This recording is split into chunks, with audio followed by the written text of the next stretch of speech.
La prochaine étape, bien sûr, c'est de chercher à m'insérer dans le milieu professionnel. En ce moment aussi difficile, j'ai 5 enfants et puis voilà. Donc là, vous êtes à une famille de 5 sur une prestation de 2000 $. C'est ça. Ouf! Ça n'a pas été évident.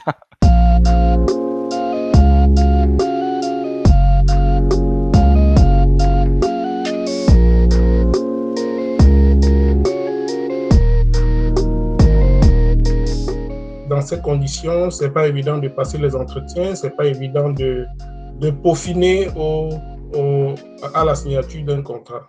C'est pas du tout évident.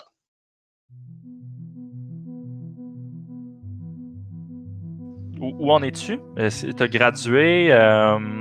Est-ce que tu as réussi à trouver un emploi? Ça ressemble à quoi? Je me suis retourné à Chapelot, où je viens originalement. Je recherche présentement un emploi comme paramédic, qui est un peu difficile, mais je travaille présentement au Moulin Acier à Chapelot. J'espère que ça ne doit pas impacter fortement sur ma carrière. On espère qu'on doit réellement commencer les cours en septembre.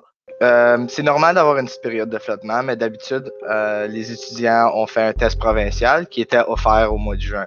À cause du COVID, ça a tout été cancellé. Plusieurs services dont j'ai appliqué, ils n'engageaient pas des gens qui n'avaient pas ce test-là.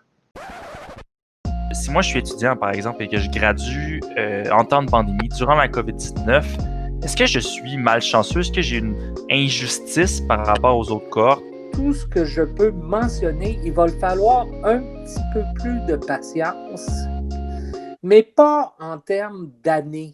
C'est plutôt en termes de mois.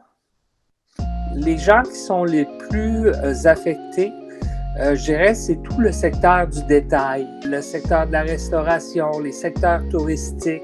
Est-ce que les étudiants qui graduent de l'université s'en vont vers ces emplois-là? Pas nécessairement.